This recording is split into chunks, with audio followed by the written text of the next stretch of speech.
Hello friends, welcome to Kannan info Tamil. நம்ம இன்னைக்கு என்ன டாபிக் பார்க்க போறோம் அப்படின்னா 3 முக்கியமான டிஃபென்ஸ் அப்டேட் இந்த வீடியோல பார்க்க போறோம். முதல் டிஃபென்ஸ் அப்டேட், இந்திய ராணுவத்திற்கு தேவையான குரூஸ் மிசைல்களை தனியார் நிறுவனங்களை கொண்டு டெவலப் செய்ய போறதா செய்திகள் வெளிவந்திருக்கு. நீங்க கூட நினைக்கலாம், இந்திய படையில் பிரம்மோஸ் குரூஸ் மிசைல் ஏற்கனவே பயன்பாட்டில் இருக்கும் பொழுது எதற்காக இன்னொரு குரூஸ் மிசைலை தனியார் நிறுவனங்களை கொண்டு தயாரிக்கணும் அப்படின்னு. ஒரு யுத்த நேரத்துல பிரம்மோஸ் குரூஸ் மிசைல்களை பயன்படுத்துறதுல சில சிக்கல்கள் ஏற்பட வாய்ப்பு இருக்கு அப்படின்னு கருதி தனியார் நிறுவனங்களை கொண்டு புதிய குரூஸ் மிசைல்களை தயாரிப்பதற்கு இந்தியா முயற்சி செய்து வந்துகிட்டு இருக்காங்க.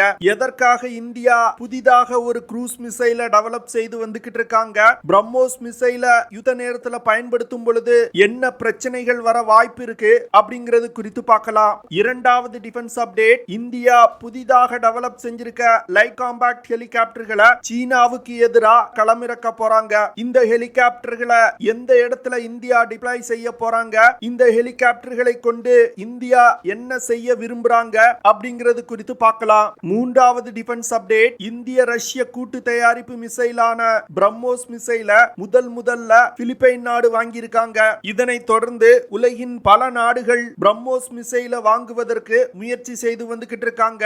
இப்போ சமீபத்தில் நடந்த ஒரு நிகழ்வு பிரம்மோஸ் மிசைல வாங்க போற இரண்டாவது நாடு எது அப்படிங்கறத புலப்படுத்தி இருக்கு. பிரம்மோஸ் மிசைல வாங்க போற இரண்டாவது நாடு எது, எதற்காக பிரம்மோஸ் மிசைல்களை அந்த நாடு வாங்க போறாங்க அப்படிங்கிறது குறித்து நம்ம டீடைலா இந்த வீடியோல பார்க்கலாம். நம்ம சேனல்ல டிஃபென்ஸ் ரிலேட்டடா தினம் ஒரு வீடியோ பப்ளிஷ் பண்ணிட்டு இருக்கோம். உங்களுக்கு டிஃபென்ஸ் ரிலேட்டடான செய்திகளை உடனுக்குடன் தெரிஞ்சுக்கிடணும்னா நம்ம சேனலை சப்ஸ்கிரைப் பண்ணி சப்போர்ட் பண்ணுங்க. நீங்க பண்ற ஒவ்வொரு சப்ஸ்கிரிப்ஷனும் எனக்கு அடுத்த வீடியோஸ் போடுறதுக்கு ஒரு மோட்டிவேஷனா இருக்கும். பிரம்மோஸ் மிசைல் உலகின் தலை சிறந்த க்ரூஸ் மிசைல். இந்த மிசைல தற்போது உள்ள நிலவரப்படி உலகின் எந்த ஒரு ஏர் டிஃபென்ஸ் சிஸ்டத்தாலும் தடுக்க முடியாது. அது மட்டும் இல்லாம இந்த மிசைல் இலக்கை மிக துல்லியமா தாக்கும். அதனால பிரம்மோஸ் மிசைலோட செயல்திறனிலேயோ தொழில்நுட்பத்திலேயோ நம்மளால எந்த ஒரு குறையும் சொல்ல முடியாது. ஆனா பிரம்மோஸ் மிசைலோட விலை மிகவும் அதிகம். குறிப்பா சொல்லணும் அப்படின்னா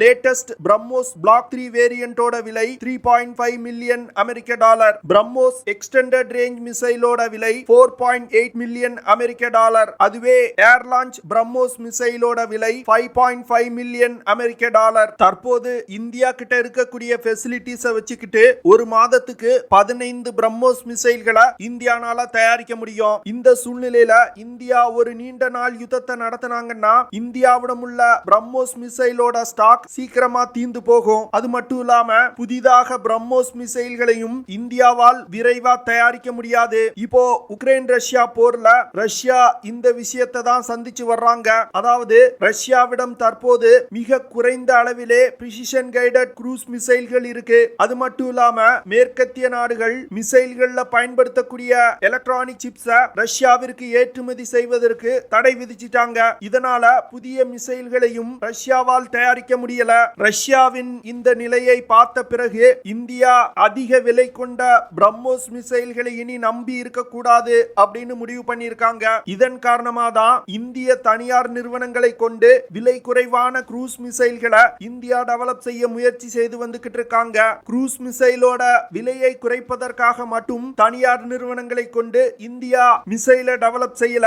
அதற்கு வேறு சில காரணங்களும் இருக்கு. தனியார் நிறுவனங்கள் மிசைலை தயாரிக்கும் பொழுது அதிக அளவுல குரூஸ் மிசைல்களை தயாரிக்க முடியும். அது மட்டும் இல்லாம இந்திய தனியார் நிறுவனங்கள் தயாரிக்க உள்ள குரூஸ் மிசைல்கள்ல பயன்படுத்தப்படும் பாகங்கள் முழுக்க இந்தியாவிலே தயாரிக்கப்பட உள்ளது. இதன் மூலமா ஒரு யுத்த நேரத்துல இந்தியா மீது பொருளாதார தடைகள் விதிக்கப்பட்டாலும் இந்தியானால தொடர்ந்து மிசைல்களை தயாரிக்க முடியும். இந்திய ராணுவத்திற்கு தேவையான லோ காஸ்ட் குரூஸ் மிசைல்களை சோலார் குரூப் அப்படிங்கிற நிறுவனமும் வேறு சில தனியார் நிறுவனங்களும் தயாரிக்க முன் வந்திருக்காங்க. இந்த தனியார் நிறுவனங்கள் டெவலப் செய்யும் லோ காஸ்ட் க்ரூஸ் மிசைல்கள் 150 முதல் 700 கிலோமீட்டர் தூரத்தில் உள்ள இலக்குகளை தாக்கும் வகையில உருவாக்கப்பட உள்ளது. கூடிய விரைவில் இந்திய ராணுவம் எந்த தனியார் நிறுவனம் லோ காஸ்ட் க்ரூஸ் மிசைல்களை தயாரிக்க போறாங்க அப்படிங்கறத அறிவிப்பாங்க.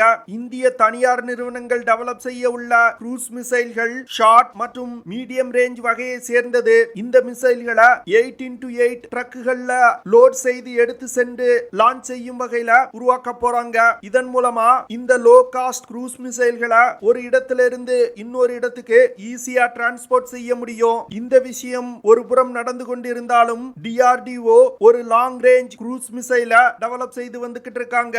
இந்த மிசைல்னால 1000 முதல் 1500 கிலோமீட்டர் தூரத்துல உள்ள இலக்குகளை தாக்க முடியும். ஆனா இந்த மிசைல் டெவலப்மெண்ட் இன்னும் இனிஷியல் ஸ்டேஜ்ல தான் இருக்கு. அதனால இந்த லாங் ரேஞ்ச் சப்சானிக் க்ரூஸ் மிசைல டெவலப் செய்யறதுக்கு இன்னும் ஓரிரு வருடங்கள் ஆகும். இரண்டாவது டிஃபென்ஸ் அப்டேட். இந்த மாதம் இந்தியா உள்நாட்டிலே தயாரித்த லைட் காம்பாக்ட் ஹெலிகாப்டரோட முதல் ஸ்குவாட்ரன் இந்திய ராணுவத்தில் இணைக்கப்பட உள்ளது. லைட் காம்பாக்ட் ஹெலிகாப்டர்கள் அசாம் மாநிலம் மிசமாரி ஏர்பேஸ்ல டிப்ளாய் செய்யப்பட உள்ளது. இந்த மிசமாரி ஏர்பேஸ்ல ஏவியேஷன் பிரிகேட்ல இந்த லைட் காம்பாக்ட் ஹெலிகாப்டர்கள் இணைக்கப்பட உள்ளது. இந்த ஏவியேஷன் பிரிகேட் அருணாச்சல் பிரதேஷ் மாநிலத்தில் உள்ள ஸ்ட்ராட்டஜிக்கல் முக்கியத்துவம் வாய்ந்த வெஸ்டர்ன் ரீஜியனை பாதுகாப்பதற்காக உருவாக்கப்பட்டது. மிசமாரி ஏர்பேஸ் இமயமலையோட அடிவார பகுதியில அமைஞ்சிருக்கு. இந்த ஏர்பேஸோட முக்கிய பணியே டென்ஸ்பூர், தவாங், பும்லா ஆக்சிஸ், பும்டிலா போன்ற இடங்களை பாதுகாப்பதுதான். 1962 யுத்தத்துல சீன படையினர் இந்த இடங்கள் வழியாக ஊடுருவிதான் தாக்குதல் நடத்தினாங்க. அதனால ஒரு யுத்த நேரத்துல சீன படையினர் இந்த வழியா ஊடுருவல் நடத்த விடாமல் தடுப்பதற்காக இந்த மிசமாரி ஏர்பேஸ் அமைக்கப்பட்டிருக்கு. போன மாதம் இந்திய விமானப்படையிடம் முதல்ல லைட் காம்பாக்ட் ஹெலிகாப்டர்கள் ஒப்படைக்கப்பட்டது. அதே நேரத்துல இந்திய ராணுவத்திடமும் 5 லைட் காம்பாக்ட் ஹெலிகாப்டர்கள் ஒப்படைக்கப்பட்டன. இந்த 5 ஹெலிகாப்டர்களை தான் மிசமாரி ஏர்பேஸ்ல இண்டெக்ஸ் செய்ய போறாங்க.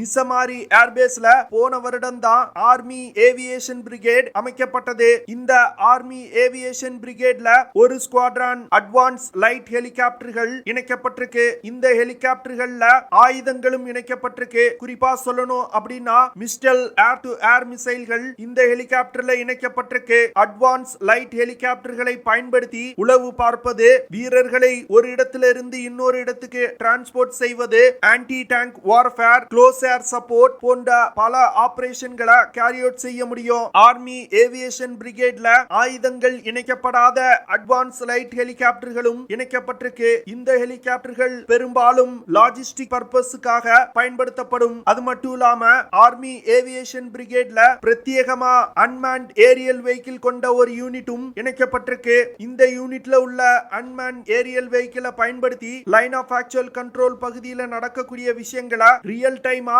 இந்திய வீரர்களால் கண்காணிக்க முடியும். இவ்வளவு செயல்திறன் கொண்ட ஆர்மி ஏவியேஷன் பிரிகேட்ல தாக்குதல் திறன் கொண்ட லைட் காம்பாக்ட் ஹெலிகாப்டர்கள் இணைக்கப்படும் பொழுது இந்த யூனிட்டோட செயல்திறன்ல ஒரு மிகப்பெரிய முன்னேற்றம் இருக்கும். அது மட்டும் இல்லாம ஒரு யுத்த நேரத்துல முன்னேறி வரும் சீன வீரர்கள் மற்றும் டேங்குகளை இந்த ஹெலிகாப்டர்களை பயன்படுத்தி தாக்கி அழிக்க முடியும். மூன்றாவது டிஃபென்ஸ் அப்டேட். சில நாட்களுக்கு முன்பு இந்தோனேஷிய தலைநகர் ஜகார்த்தால வச்சு இண்டோ டிஃபென்ஸ் 2022 எக்ஸ்போ நடைபெற்றது. இந்த நிகழ்ச்சி சவுத் ஈஸ்ட் ஏசியால நடைபெறும் ஒரு மிகப்பெரிய டிஃபென்ஸ் எக்ஸ்போ. இந்த டிஃபென்ஸ் எக்ஸ்போ நிகழ்ச்சியில உலகின் பல நாடுகளை சேர்ந்த டிஃபென்ஸ் நிறுவனங்கள் பங்கேற்றாங்க.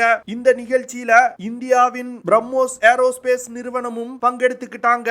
இந்த நிகழ்ச்சியில பங்கெடுத்துக்கிட்ட இந்தோனேஷியாவுடைய defence minister Prabowo Subianto BrahMos aerospace நிறுவனம் அமைச்சிருந்த பெவிலியனை பார்வையிட்டாரு. அப்பொழுது பிரம்மோஸ் ஏரோஸ்பேஸ் நிறுவனத்தின் டைரக்டர் திரு அதுல் ரானே அவர்கள் இந்தோனேஷிய டிஃபென்ஸ் மினிஸ்டருக்கு பிரம்மோஸ் மிசைலோட செயல்திறன் மற்றும் இந்த மிசைல என்ன மாதிரியான ஆபரேஷன்கள்ல பயன்படுத்த முடியும் அப்படிங்கிறது குறித்து ரொம்ப டீடைலா விளக்கி கூறினாரு. இந்தோனேஷியாவுடைய டிஃபென்ஸ் மினிஸ்டர் பிரம்மோஸ் ஏரோஸ்பேஸ் நிறுவனத்துடைய பெவிலியனை விசிட் பண்ணது மிகவும் ஒரு முக்கியமான விஷயமா பார்க்கப்படுது. ஏன்னா இந்தோனேஷியா இந்தியாவிடமிருந்து பிரம்மோஸ் மிசைல்களை வாங்குவதற்கு பேச்சுவார்த்தை நடத்தி வர்றாங்க.